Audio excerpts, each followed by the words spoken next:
Previous lecture में हम लोग लेक्चर नंबर 1 में कंक्रीट का बेसिक देख लिए थे।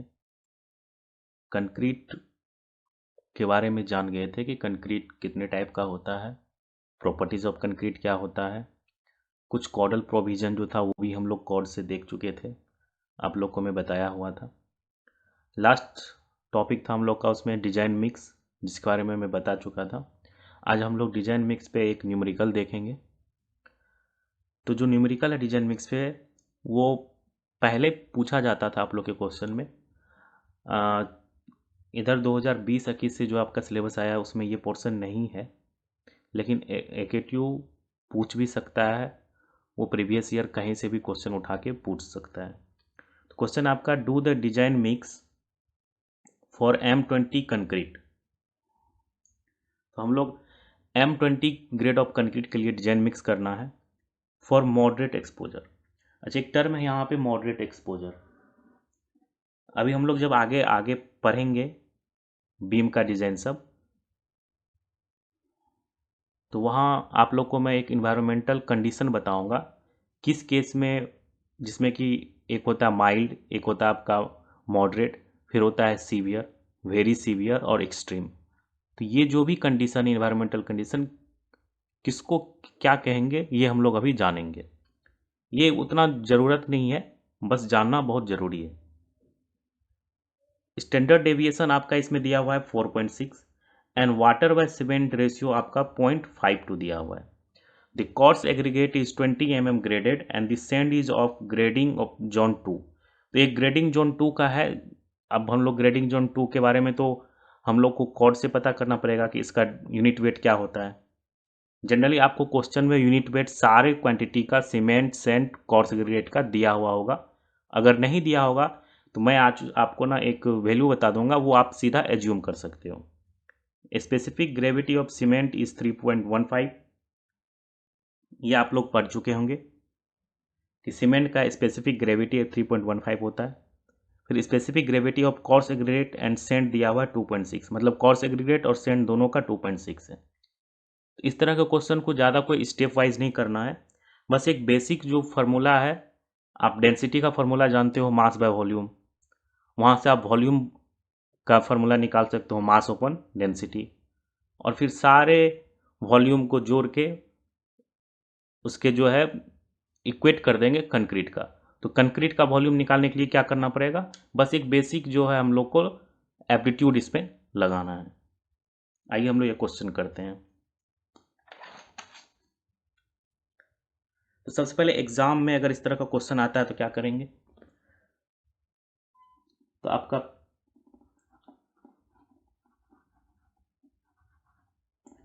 सबसे पहले जो भी गिवन क्वांटिटी है वो लिखना है। गिवन आपका क्या क्या है, गिवन है आपका ग्रेड ऑफ कंक्रीट,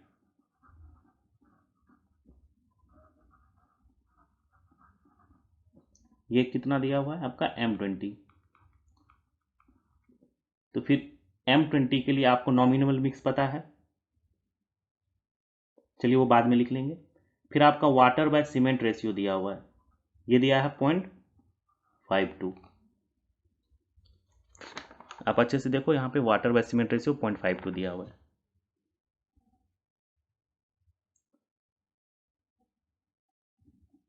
फिर स्पेसिफिक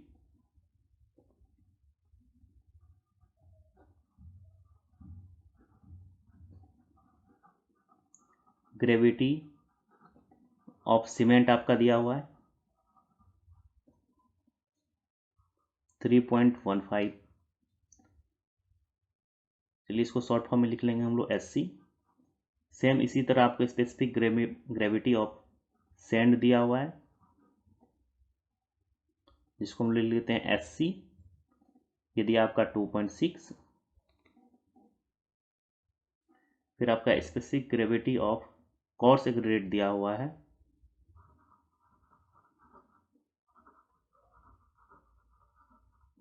जिसको हम लोग SCA लिख लेते हैं कोर्स। और चलिए इसको फाइन एग्रीगेट के लिए FA लिख लेते हैं, जो स्टैंडर्ड है आपका।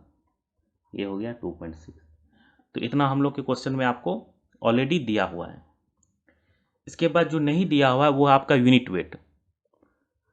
तो यूनिट वेट के लिए क्या करेंगे हम लोग, एज्यूम करेंगे let unit weight of cement, sand and coarse aggregate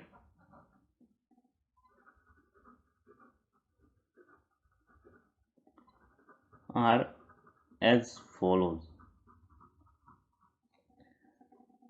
generally ये जो यूनिट वेट है आपका, ये क्वेश्चन में दिया रहेगा, अगर नहीं देगा तो आप एज्यूम कर लेना राउंड ऑफ में। जैसे सीमेंट का 440 kg पर मीटर क्यूब होता है, लेकिन आप राउंड फिगर में ले सकते हो। जैसे डब्लू सीमेंट का आपका, ये आपका सीमेंट का है, ये ले लेंगे 1500 kg पर मीटर क्यूब। गामा सैंड का ले लेंगे, ये हो गया आपका 1700 kg पर मीटर क्यूब। और गामा कॉर्स एग्रीगेट का ले लेंगे, इसको आप फाइन एग्रीगेट ऐसे भी रिप्रेजेंट कर सकते हैं, एफ ए। ये ले लेंगे 1600 kg पर मीटर क्यूब। तो ये जो वैल्यू है आपका, अगर क्वेश्चन में ये वैल्यू ना दिया हुआ हो, आपके ऑलरेडी क्वेश्चन में गिवन नहीं हो, जैसे इस क्वेश्चन में गिवन नहीं था, तो ये आप रट लो, ये एज्यूम कर लेंगे अगर ऐसा कोई क्वेश्चन आएगा। फिर सबसे पहला स्टेप क्या करेंगे हम लोग,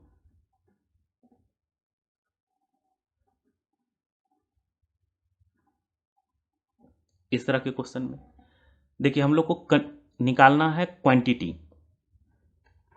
क्वांटिटी में मिक्स करना है, डिजाइन मिक्स। तो इसमें हमको सीमेंट निकालना है, कितना केजी लगेगा, वाटर कितना केजी लगेगा, फिर आपका कोर्स एग्रीगेट कितना लगेगा, और फाइन एग्रीगेट कितना लगेगा। तो वॉल्यूम ऑफ कंक्रीट सबसे पहले आप लिखिएगा, volume of concrete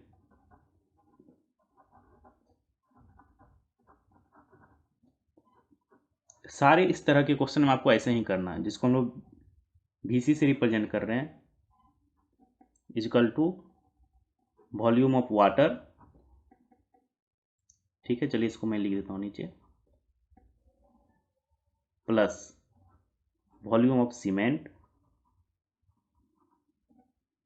plus volume of sand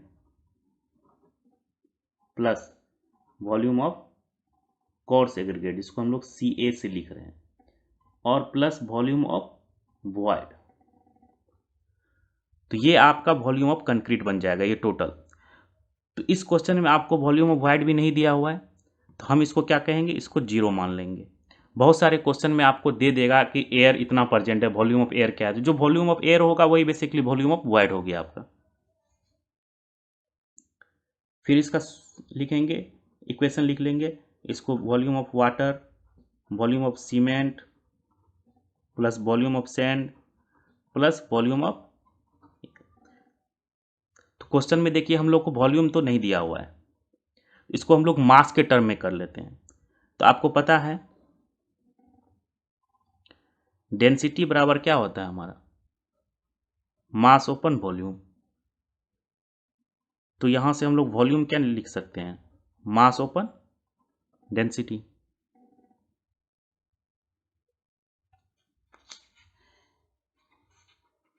तो हम लोग मास ओपन डेंसिटी लिख सकते हैं।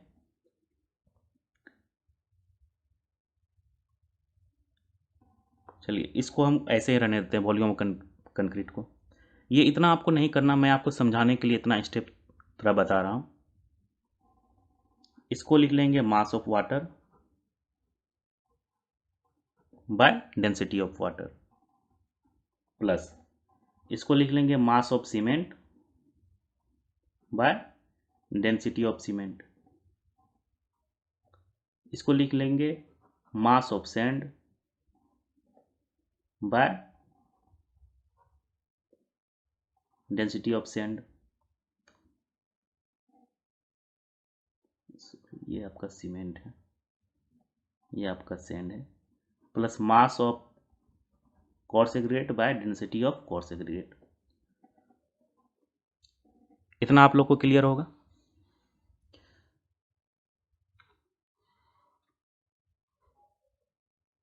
नेक्स्ट देखिए, आप लोग स्पेसिफिक ग्रेविटी पढ़े होंगे, जिसको जी से रिप्रेजेंट करते हैं। ये आपका होता है रो ऑफ फ्लूइड और सॉलिड जो भी दिया हुआ है divide up by rho of water, मतलब density of solid by density of water. तो यहाँ से हम लोग किसी भी का भी डेंसिटी निकाल सकते हैं अगर हम लोग उसके स्पेसिफिक ग्रेविटी से मल्टीप्लाई कर दें। तो इसलिए आपका यहाँ पे बन जाएगा ये mass of water bye density of water, ये तो सही है आपका। फिर सीमेंट की जगह क्या हो जाएगा आपका, density of water into SC, cement का आपका specific gravity, plus mass of sand bye density of water into आपका सैंड का specific gravity, plus mass of coarse aggregate bye density of water into specific gravity of coarse aggregate. तो यहाँ से हम लोग direct निकाल सकते हैं। अब ये हमारा जो है वॉल्यूम ऑफ कंक्रीट का फाइनल फार्मूला जो है ये आपका आ गया। तो आप इसको डायरेक्ट इस फार्मूला को यूज करके डायरेक्ट क्वेश्चन सॉल्व कर सकते हो। आप डायरेक्ट यहाँ पे वॉल्यूम कंक्रीट इक्वल टू इतना ये फार्मूला लिख के आप आगे सॉल्व कर सकते थे।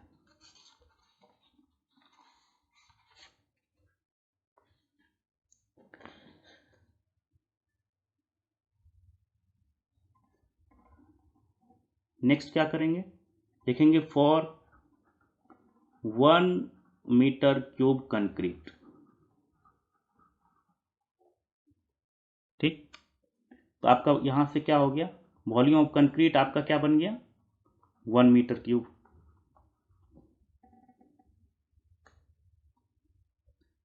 अब हम लोग को मास ऑफ वाटर चाहिए, तो मास ऑफ वाटर कैसे निकालेंगे,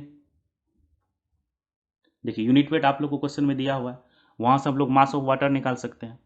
और हम लोग को डेंसिटी ऑफ वाटर पता है कितना होता है 1000 kg पर मीटर क्यूब। तो जो प्रीवियस आपका ये इक्वेशन था इसमें मास ऑफ वाटर पता नहीं है हम लोग को, डेंसिटी ऑफ वाटर पता है, ये पता है, ये बाकी जितना ऊपर में है ये नहीं हम लोग को पता है, तो ये निकालना है। तो देखिए फॉर M20 ये आपका स्टेप 2 हो जाएगा, grade nominal mix equal to M20 के लिए जो नॉमिनल मिक्स होता है वो होता है आपका 1:1.5:3। ये आप बाय वॉल्यूम होता है, ये आप कॉर्ड में कल के लेक्चर में जो प्रीवियस लेक्चर था मैं आपको ऑलरेडी उसमें ये बता चुका हूँ। तो 1 metre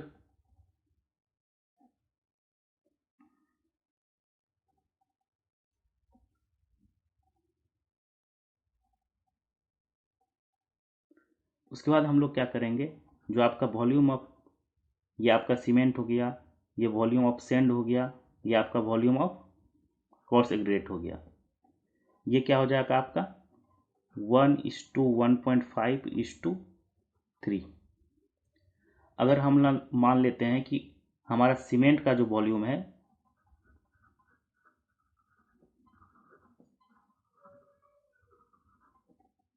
late volume cement is x kg, x metre cube, तो यहां से हमारा क्या बन जाएगा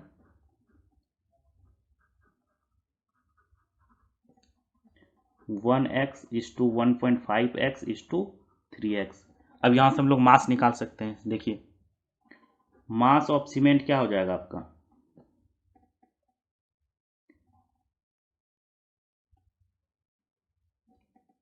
चलिए यहां मैं आपको नोट करके यहां पे एक बता देता हूं। यूनिट वेट इक्वल टू क्या होता है, वेट ओपन वॉल्यूम। यहाँ से हम लोग वेट कैसे निकाल सकते हैं, यूनिट वेट इनटू वॉल्यूम। तो यहीं से हम लोग डायरेक्ट मास निकाल सकते हैं। तो अगर हम लोग को मास ऑफ सीमेंट निकालना है तो क्या करेंगे, unit weight of cement into volume. तो यहाँ से निकालिए,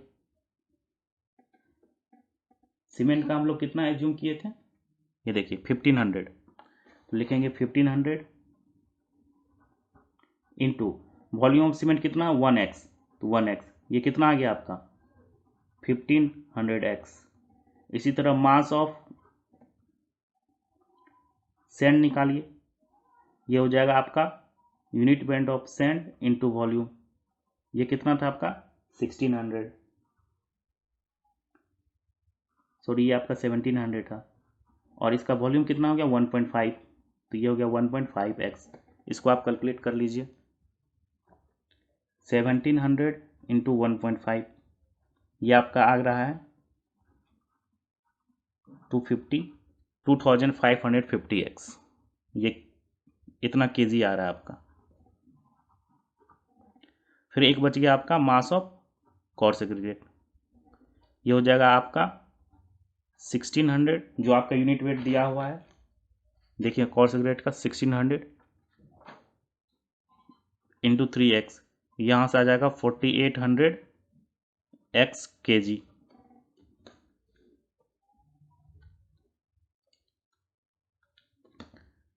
अब इस सारे वैल्यू को हम लोग को इक्वेशन जो 1 है आपका, इसको हम लोग जो स्टेप 1 में ये आया है आपका, ये इक्वेशन 1 मान लेते हैं हम आपको इसको, ठीक, इसमें पुट कर देंगे, लिख देंगे। सॉरी, एक और आपका बच गया मास ऑफ वाटर। तो आपको वाटर सीमेंट रेशियो क्वेश्चन में ऑलरेडी दे चुका है, गिवन है, देखिए 0.52। तो सीमेंट का हम लोग को पता चल चुका है कितना केजी है, सीमेंट हम लोग का कितना है 1500 केजी। तो यहां से हम लोग निकालेंगे, देखिए वाटर बाय सीमेंट कितना दिया हुआ है 0.52, तो मास ऑफ वाटर कितना हो जाएगा 0.52 इंटू सीमेंट का वेट, सीमेंट का वेट कितना है 1500, तो 0.52 इंटू 1500,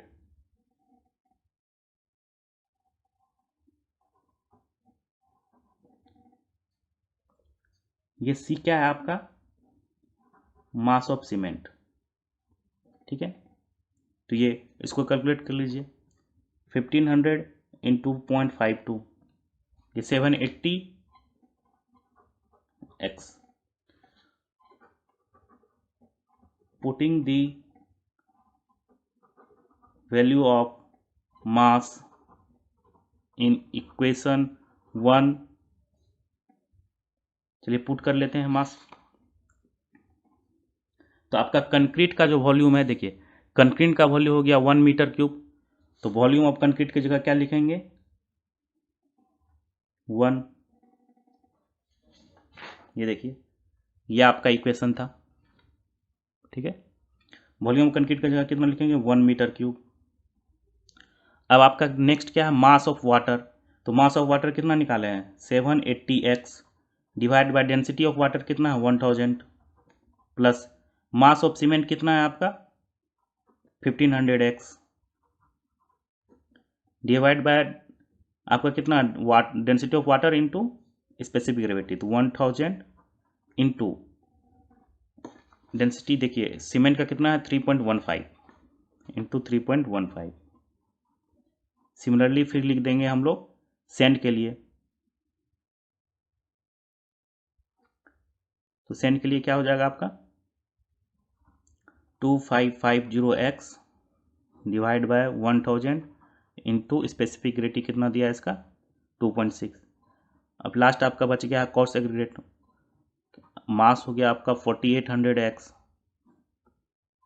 और आपका इसमें स्पेसिफिक ग्रेविटी इसका भी है 2.6। अब इसको जब आप सॉल्व कीजिएगा,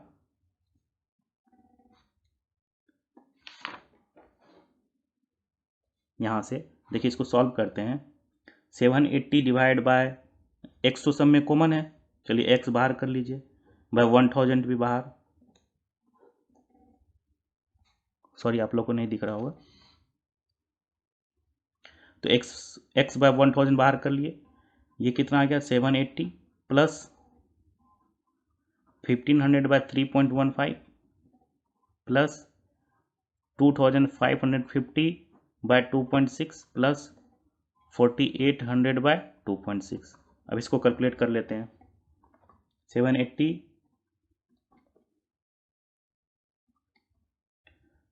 plus 1500 divide by 3.15 plus 2550 divide by 2.6 plus 4800 divide by 2.6। अब इसको डिवाइड कर देंगे 1000 से, तो ये वैल्यू आ रहा है आपका 1 metre cube equal to 4.083x, ये आ रहा है। अब हमारा सारा कुछ सॉल्व हो चुका है। नेक्स्ट स्टेप देखेंगे हम लोग। तो आपका 1 मीटर क्यूब इक्वल टू आया है 4.083x, यहाँ से x निकाल लेंगे 1/4.083। तो जो वैल्यू आया है बस इसका आप इन्वर्स ले लीजिए। तो यहाँ से आपका आ रहा है x का वैल्यू 0.245। अगर राउंड फिगर कर देंगे, ये देखिए 0.244 है, 9 है, 5, ये आपका वैल्यू आया है। हेंस अब x किसका वैल्यू था, ये आपका मीटर क्यूब में आया है। सॉरी,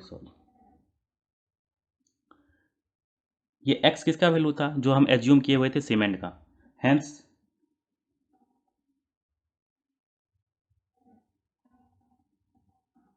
सीमेंट का आपका कितना था केजी, ये देखिए मास ऑफ सीमेंट जो यहाँ पे आप निकाले हुए थे वो निकाले थे 1500x। तो अब यहाँ से हम लोग को क्या करना है, सीमेंट कितना होगा 1500x, इतना केजी आपका सीमेंट होगा।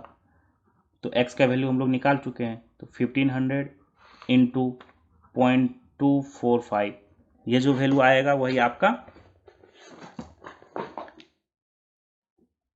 सीमेंट का मास होगा। ये आपका आ रहा है 367.5 kg। तो हम लोग को सीमेंट कितना लगेगा 367.5 kg। अब इसको हम बैग में भी कन्वर्ट कर सकते हैं कि कितना नंबर ऑफ बैग लगेगा। तो एक बैग होता है आपका 50 kg का, तो नंबर ऑफ बैग कितना लगेगा, number of bag equal to 367.5 by 50 kg, 7.35। तो आप इसको 7.5 बैग लिख सकते हो। दूसरा हम लोग को बताना है सेंट कितना लगेगा। तो सेंट का आपका कितना था, देखिए मास 2550x, 2550x, यहाँ से निकाल लीजिए।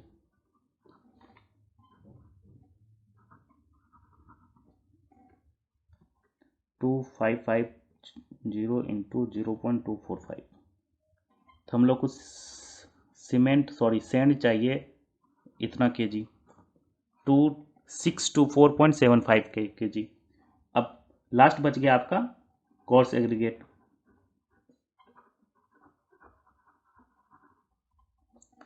ये आपका था 4800x, तो यहाँ से x का वैल्यू पुट कर लीजिए। तो आपका कोर्स एग्रीगेट आ जाएगा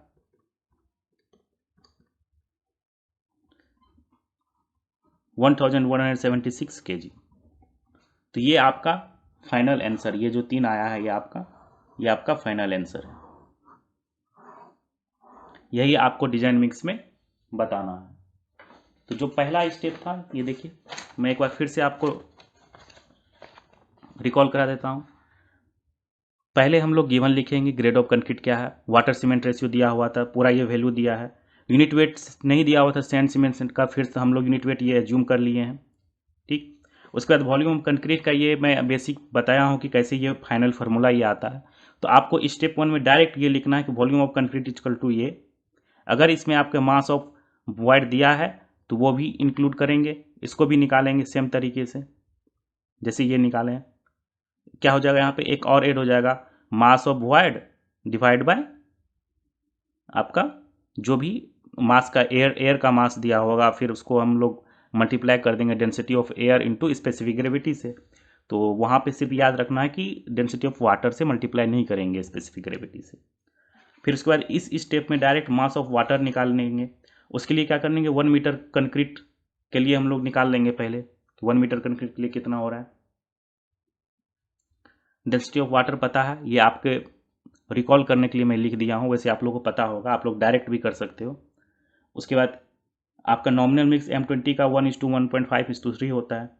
हम लोग मान लिए सीमेंट का x मीटर क्यूब वॉल्यूम है, तो बाकी का वॉल्यूम से मल्टीप्लाई करके निकाल लिए। यहाँ से मास निकाल लिए, जो यूनिट वेट था उसको इस वॉल्यूम से मल्टीप्लाई कर देंगे, उसके रेस्पेक्टिव जो भी है उसका वॉल्यूम मास निकल जाएगा। मास निकलने के बाद हम लोग उस फार्मूला पे मास को पुट कर दिए, फिर डेंसिटी ऑफ वाटर और स्पेसिफिक ग्रेविटी को पुट करके हम लोग वहाँ से x का एक वैल्यू निकाल लेते हैं। x का वैल्यू निकालने के बाद हम लोग को जो सीमेंट का मास आया था, जो इक्वेशन था, उसमें बस x का वैल्यू सब जगह पुट कर देंगे और वहाँ से केजी में आंसर निकाल के दिखा देंगे। तो यहाँ आपका कंक्रीट कंप्लीट होता है। इसके बाद जो बेसिक हम लोग कंसेप्ट स्टार्ट किए थे, जो हमारा पहला यूनिट था, उसमें एक टर्म था, पहले कंक्रीट हम लोग देख लिए, अब उसके बाद रीइंफोर्समेंट के बारे में देखेंगे। तो आपका जो रीइंफोर्समेंट है,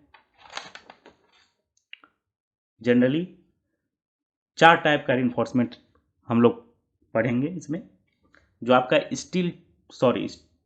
डिजाइन ऑफ कंक्रीट स्ट्रक्चर का जो कोड दिया हुआ आपका IS 456/2000, उसमें आप पेज नंबर 80 पे अगर जाइएगा, 82 पे, तो आपको वहाँ पे ना रीइंफोर्समेंट स्टील के बारे में, टाइप ऑफ रीइंफोर्समेंट स्टील, उसका यील्ड स्ट्रेंथ कितना होगा, परमिजिबल टेंसाइल स्ट्रेंथ क्या होगा, सारा वैल्यू लिखा हुआ है।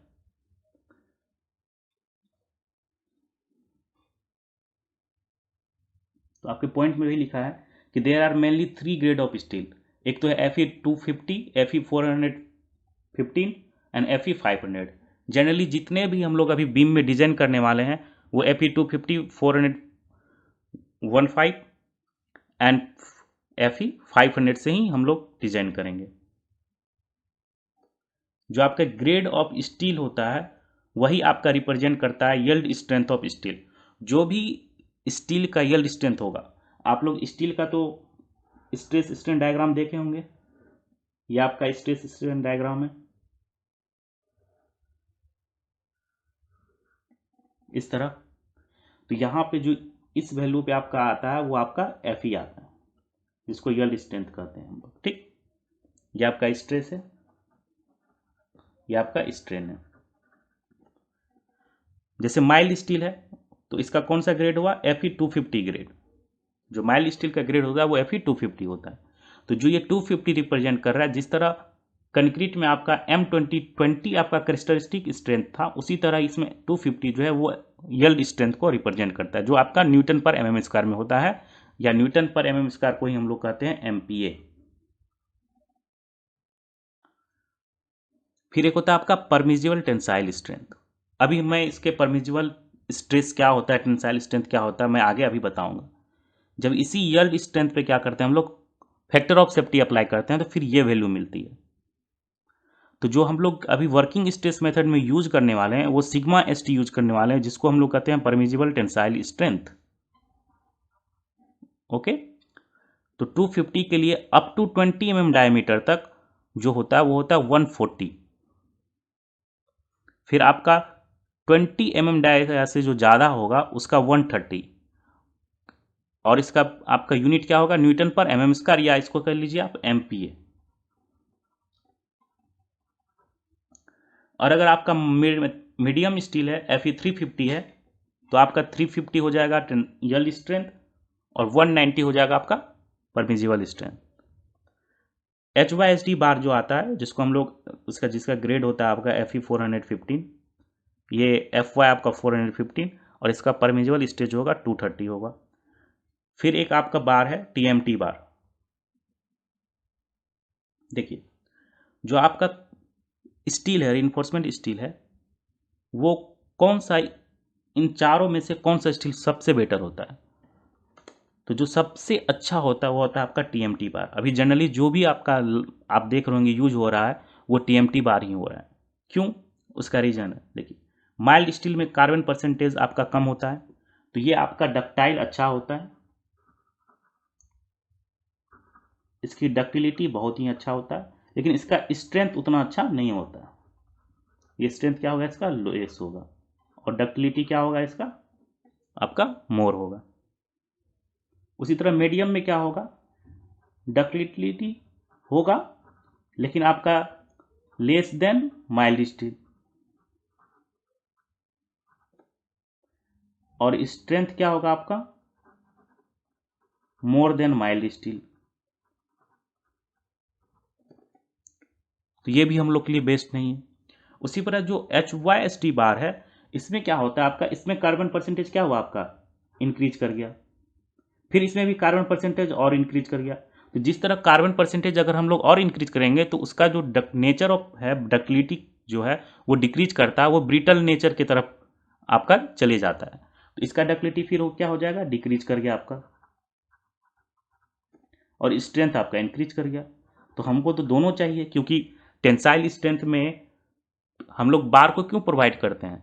ताकि हम लोग को जो भी डिफॉर्मेशन आए वो पहले पता लग जाए, क्योंकि वो डक्टाइल फेल्यूर होने के कारण हम लोग को पहले पता चल जाता है कि हमारा स्ट्रक्चर फेल करने वाला है। लेकिन अगर डक्टिलिटी ही नहीं होगा और वो जनरली आपका जो स्टील है वो ब्रिटल फेल्यूर शो करने लगेगा, आपको पहले ब्रिटल नेचर आने लगेगा, तो फिर स्टील का कोई यूज नहीं हुआ। तो जो आपका HYSD बार है उसमें परसेंटेज ऑफ कार्बन ज़्यादा होता है, इसलिए डक्टिलिटी आपका कम हो जाता है, लेकिन स्ट्रेंथ आपका अच्छा होता है। तो जनरली जो माइल्ड स्टील होता है उसमें डक्टिलिटी अच्छा होगा तो स्ट्रेंथ कम होगा। तो ये आपका फैक्टर है।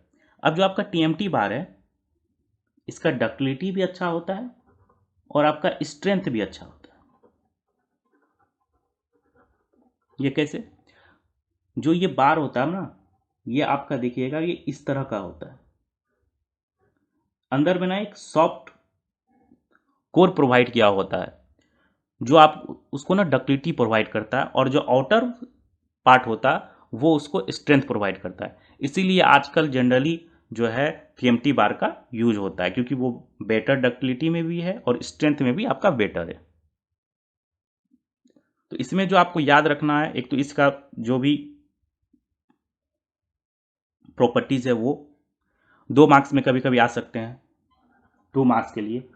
बाकी ऐसे क्वेश्चन तो नहीं बनते हैं 7 मार्क में या 10 मार्क्स में, इससे क्वेश्चन नहीं आता, क्योंकि बहुत सारा क्वेश्चन है DCS में आपको देने के लिए, डिजाइन ऑफ कंक्रीट स्ट्रक्चर में, जहां से वो आपका नॉलेज को देखना चाहता है। अब ये वैल्यू को आपको रटना नहीं है, ये आपके कोड में अगर आप पेज नंबर 80 पे जाओगे, ये देखिए 82 पे, तो ये 82 पे आपका permissible stresses and steel reinforcement दिया हुआ है। तो जब भी क्वेश्चन आपका दे दे, आपको ग्रेड ऑफ कंक्रीट दे देगा, सॉरी ग्रेड ऑफ स्टील दे देगा, तो आप यहाँ से वैल्यू देख के लिख लेना कि उसके लिए जो है परमिजिबल स्ट्रेस क्या होगा। जैसे माइल्ड स्टील के लिए दिया हुआ क्या होगा, मीडियम के लिए क्या होगा, और HYSD बार के लिए क्या होगा। तो यहाँ से हम लोग सिग्मा ST का वैल्यू लिख लेंगे।